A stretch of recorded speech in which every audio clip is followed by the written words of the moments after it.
इच्छा पर त्रिदेवियों के हाथों जीवन के सर्वोच्च ज्ञान के प्रतीक मोदक द्वारा गजानन का अन्नप्राशन होता है और माता एवं पिता गजानन को परम ज्ञान की सीख देते हैं। उधर देवराज इंद्र असुरों के संहार के लिए कार्तिकेय को पुनः दक्षिण भेजे जाने की विनती लेकर महादेव के पास आते हैं। अब आगे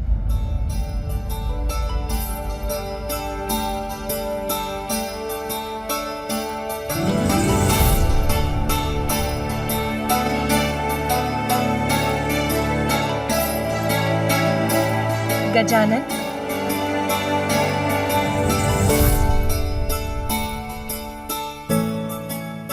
उठो पुत्र गजानन।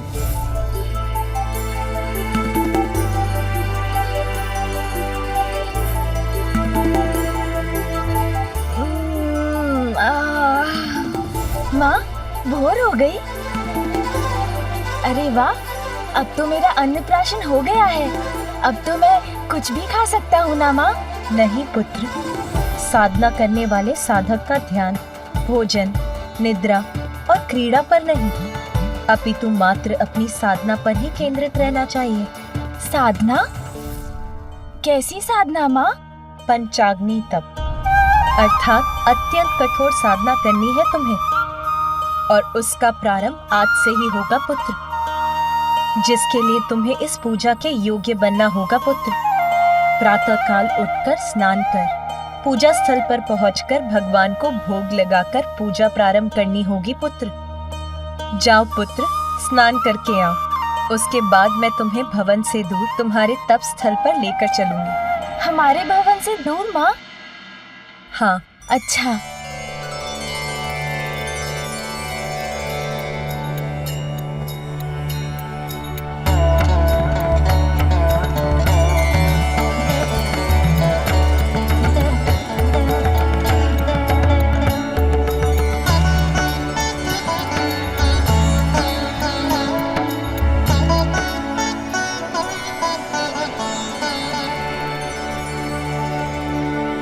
माता, मार्ग तो समाप्त हो गया। तपोस्थली कहाँ है? पुत्र, वो रही तुम्हारी तपोस्थली।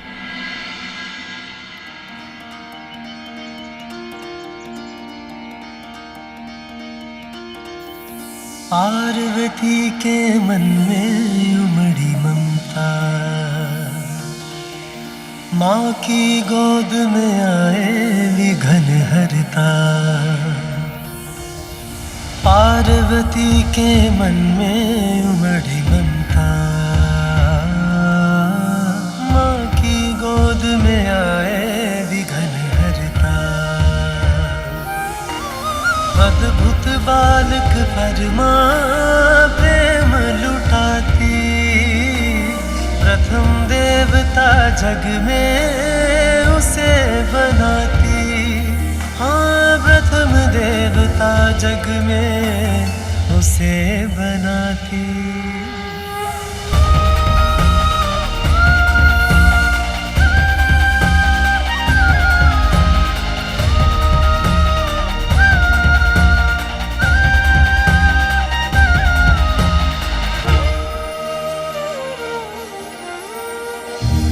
माँ, हम तप के लिए भवन से इतनी दूर इस निर्जन वन में क्यों आए हैं? इसीलिए पुत्र,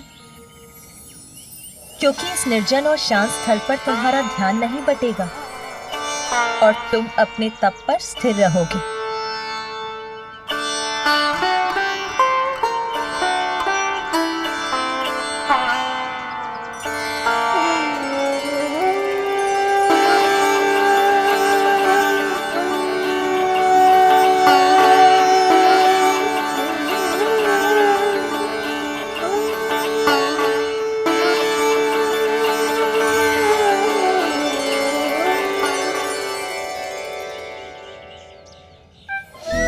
माँ, ये पंचाग्नि तप क्या होता है? इसका क्या महत्व है?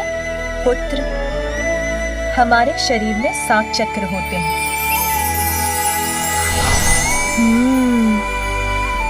पृथ्वी से जोड़ने वाला मूलाधार, हमें सृजन की शक्ति प्रदान करने वाला और आनंद का स्रोत स्वादिष्ठान, हमारे आत्मबल, आत्मविश्वास और बुद्धि का स्रोत मणिपूरक। प्रेम, संवेदनशीलता और करुणा का स्रोत अनाहत। हमारे जीवन में सत्य के स्वर को प्रबल बनाने वाला विशुद्धि, सहज ज्ञान, अंतर्दृष्टि का केंद्र अजना और सहस्त्रार विशुद्ध पावन चेतना का स्रोत। कुंडलिनी वो शक्ति, वो ऊर्जा है जो हमारी रीढ़ के आधार स्थान पर स्थित रहती है। तप और ध्यान के प्रभाव से ये कुंडलिनी शक्ति जागृत होकर सभी चक्रों से होते हुए ऊपर की ओर बढ़ती है और जब वो हमारे शीश, हमारे मस्तक में प्रवेश करती है तो हमें परम ज्ञान की प्राप्ति होती है। अपनी इस शक्ति को जानने के लिए हमें इन सभी चक्रों को शुद्ध करने की आवश्यकता है। पंचाग्नि तप से जागृत अग्नि तुम्हारा शुद्धिकरण करेगी पुत्र। इस दीपक की लौ पर अपना ध्यान केंद्रित कर तुम अपना तप आरंभ करोगे पुत्र। तुम्हारे ध्यान की गहराई में उतरते ही इस दीपक की अग्नि से तुम्हारे चारों ओर पंचाग्नि को प्रज्वलित करेगी और यही तुम्हारे समस्त चक्रों के शुद्धिकरण का संकेत होगा और फिर तुम्हें सर्वोच्च आत्मज्ञान की प्राप्ति होगी। अब भोग लगाकर तुम्हें अपने तप का शुभारंभ करना चाहिए पुत्र। हाँ माँ।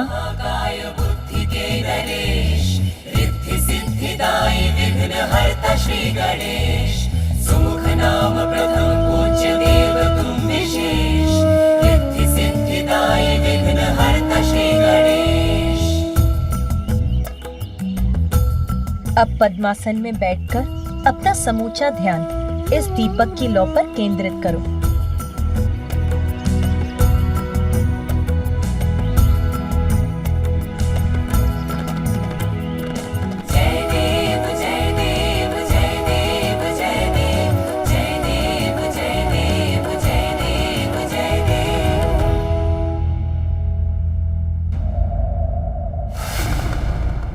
देवराज, आपको भी ज्ञात है कि अपने उत्तरदायित्वों से मुख मोड़ने का स्वभाव नहीं है मेरा, किंतु मेरा अनुज गजानन असुरक्षित है। उसे सुरक्षा प्रदान करने हेतु इस समय मेरा यहाँ कैलाश में उपस्थित रहना भी अत्यंत आवश्यक है।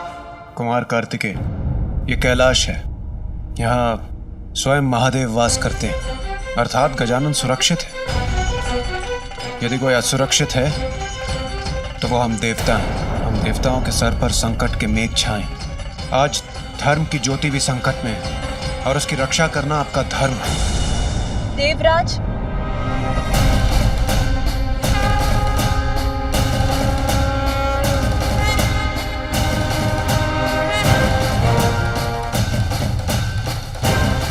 मात्र माता पार्वती और भोलेनाथ का पुत्र होने कारण हम उन्हें वो पद प्रदान करते जिस पद की योग्यता प्रमाणित करने के लिए उन्होंने अब तक कुछ भी नहीं किया। देवत्व प्राप्त करने का एकमात्र कारण योग्यता प्रमाणित करने वाला कर्म होना चाहिए, जन्म नहीं। प्रणाम माता।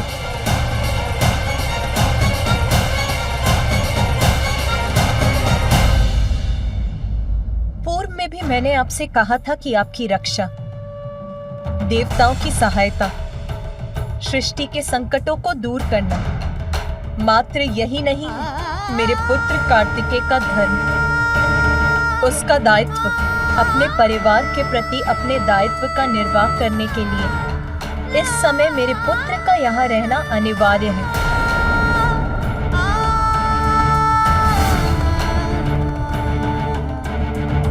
प्रभु, मैं तो केवल निवेदन ही कर सकता हूँ, निर्णय तो आप ही को लेना है।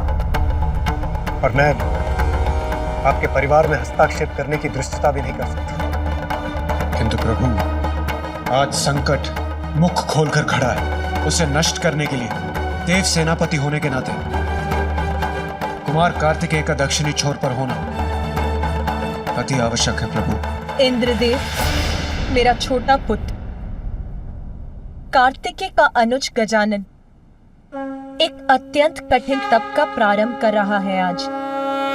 उसके लिए मुझे अपने पुत्र कार्तिकेय की यहाँ आवश्यकता है। तो तप कर रहा है गजानन, अर्थात माता पार्वती अपने प्राण को भूली नहीं है। यदि गजानन इस तप में शक्तिशाली हो गया तो ज्ञात नहीं वो कितना समर्थ हो जाए। तप के पश्चात तो वो कदाचित मुझे ही देवराज के पद से हटाकर स्वयं मेरा स्थान में ले ले। नहीं, मैं ये कदाचित नहीं होने दूंगा। प्रिय, तब से तुम गजानन को सबल समर्थ क्यों बना रही हो? इसीलिए ना कि वो आत्मनिर्भर हो सके, सब जगत का कल्याण कर सके, लोक कल्याण का हेतु बन सके। तनिक विचार करो उमा, तुम्हारा पुत्र कार्तिकेय तो तुम्हारी शक्ति पाकर पूर्व से ही सर्व समर्थ है। वो अपनी रक्षा करने के साथ साथ वो सज्जनों की रक्षा करने में भी सक्षम है, और वही उसका धर्म है ना? पुत्र, तुम ही कहो, तुम्हारा कर्तव्य कहाँ है, यहाँ या दक्षिण में?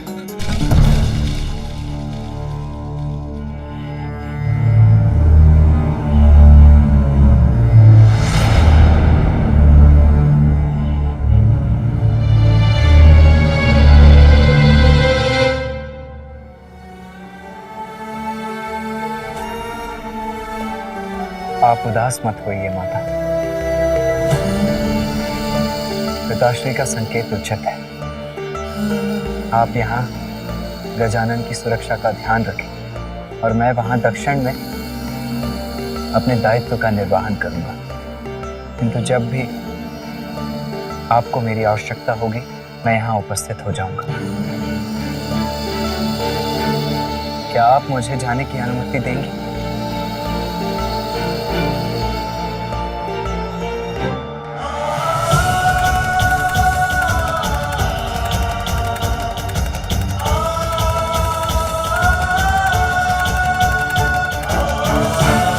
माता, क्या आप गजानन को मेरे प्रस्थान की सूचना दे देंगे? वहां जाकर उसके तप में कोई व्यवधान नहीं डालना चाहता।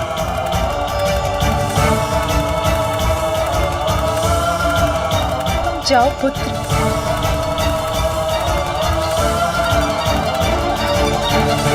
कर्तव्य के आगे अपने स्नेह का बलिदान देने का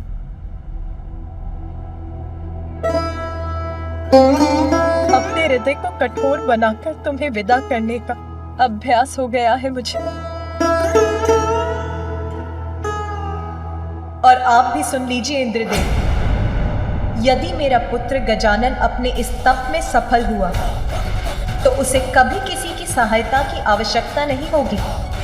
वो भी सर्वसमर्थ होकर अपनी ही नहीं, संसार की सभी बड़ी समस्याओं को सुलझाने में सक्षम हो जाएगा।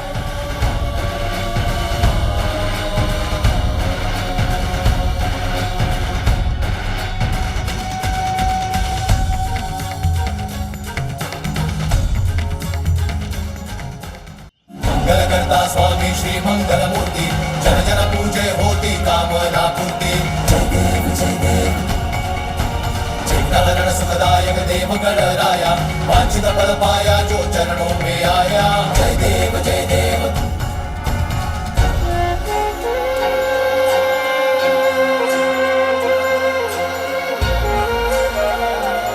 क्या हुआ जया? इतने ऊंचे स्वर में वार्तालाप करने की कोई आवश्यकता नहीं है जया। मैं अभी कैलाश में थी तो सुना कि कुमार कार्तिकेय दक्षिण की ओर जा रहे हैं। भैया जा रहे हैं मौसी, किंतु क्यों? अभी तो मैंने उनके साथ क्रीड़ा का आनंद भी नहीं लिया। अरे तुम इतने दुखी मत हो पुत्र गजानन। देखो ना, कुमार कार्तिकेय यहाँ नहीं रहेंगे तो माता अपना संपूर्ण स्नेह तुम्हीं पर तो निछावर करेंगी। फिर वो जितना भी स्वादिष्ट भोजन पकाएंगी वो सभी अकेले तुम्हीं को तो प्राप्त होगा। तुम्हें तो आनंद आ जाएगा ना। भोजन? अरे गजानन, तुम खड़े क्यों हो गए? मैं रसोई गृह जा रहा हूँ, अभी लौट आऊंगा। अरे रुको गजानन, गजानन।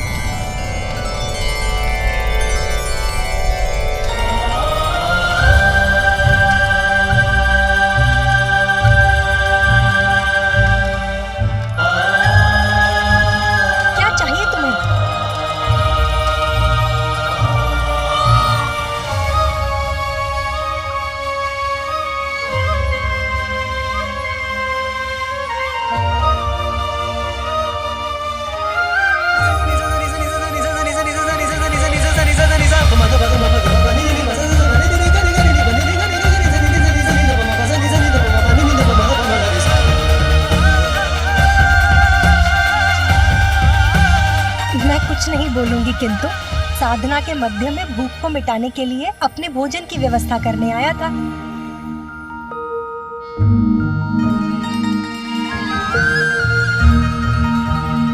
भैया, मैं आपके वाहन से भेंट कर सकता हूँ?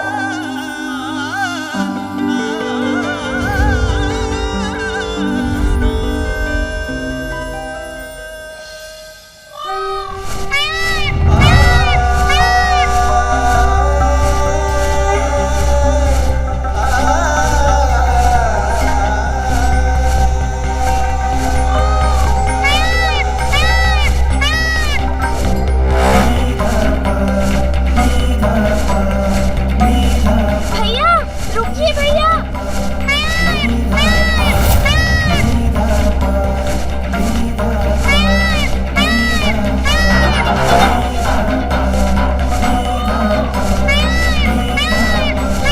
भैया, रुकिए भैया। रुकिए भैया।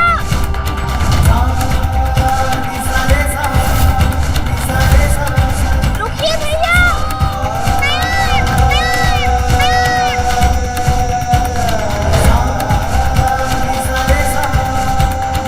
रुकिए भैया। भैया, इधर देखिए ना। रुकिए भैया। गजानन,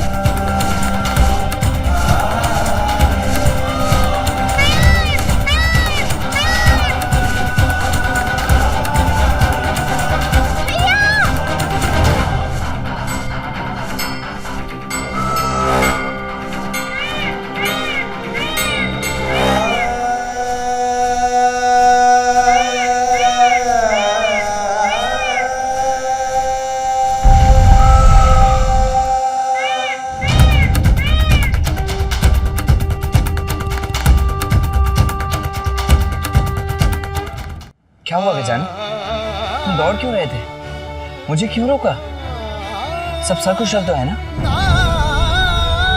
इतनी बार कहा है तुम कि भवन से इतनी दूर अकेले मत निकला करो। कहा है ना? फिर माता को पता है तुम यहाँ हो? ये क्या है? भोजन आपके लिए, माँ के हाथों का बनाया हुआ भोजन। आपको अत्यंत प्रिय है ना माँ के हाथों का बनाया हुआ भोजन? ये लीजिए, जब मन हो तब खा लीजिएगा।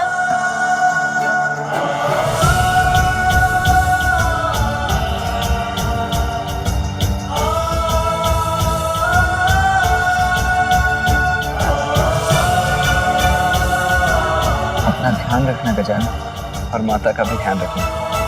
अपने तप पर ध्यान देना, और हाँ, गणों को तनिक भी कष्ट मत देना। जी भैया। और माँ को बताए बिना भवन से इतनी दूर कभी मत आना। जी भैया। अब मुझे जाना होगा गजानन, और विलंब उचित नहीं है। लाओ ये भोजन दे दो मुझे। दो। अपना ध्यान रखना अनुज। जी भैया।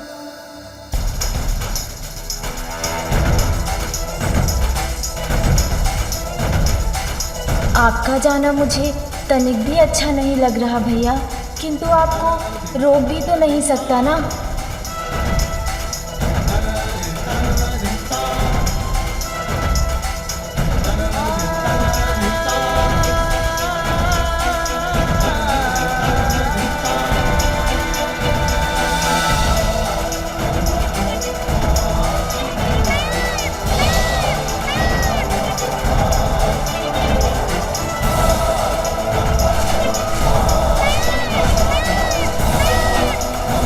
मुझसे तो भैया का जाना अभी से नहीं सहा जा रहा है।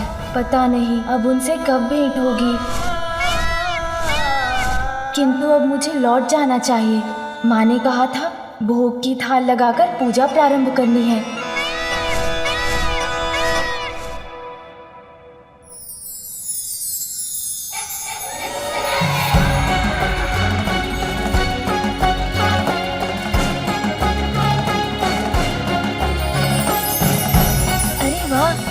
कितनी सुंदर तितली है।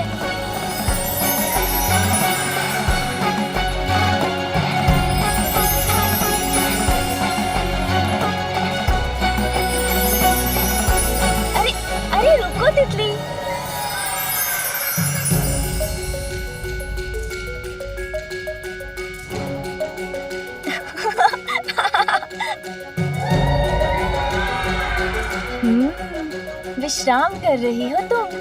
अवश्य पकड़ लूंगा इस बार तुम्हें।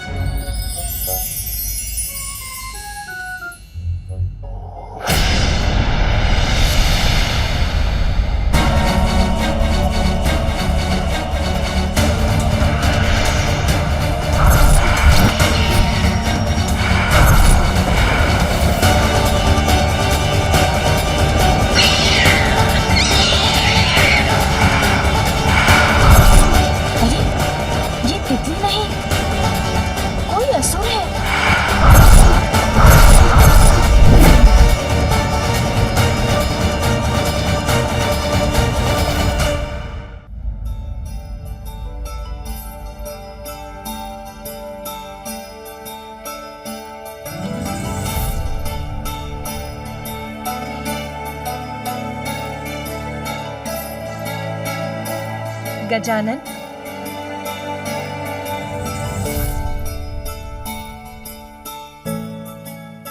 उठो पुत्र गजानन।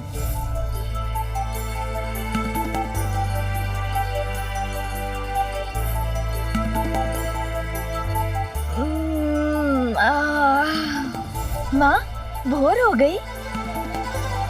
अरे वाह, अब तो मेरा अन्नप्राशन हो गया है। अब तो मैं कुछ भी खा सकता हूँ ना माँ? नहीं पुत्र, साधना करने वाले साधक का ध्यान भोजन, निद्रा और क्रीड़ा पर नहीं, अपितु मात्र अपनी साधना पर ही केंद्रित रहना चाहिए। साधना? कैसी साधना माँ?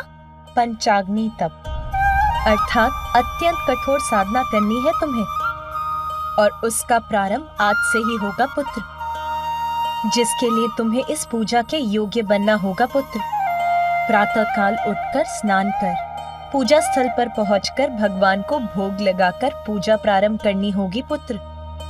जाओ पुत्र, स्नान करके आओ। उसके बाद मैं तुम्हें भवन से दूर तुम्हारे तप स्थल पर लेकर चलूंगी। हमारे भवन से दूर माँ? हाँ। अच्छा।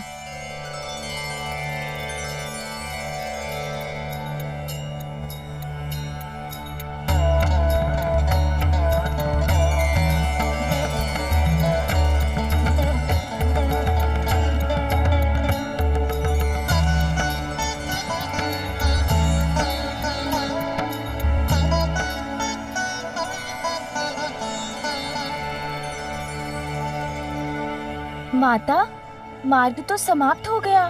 तपोस्थली कहाँ है? पुत्र, वो रही तुम्हारी तपोवस्थली।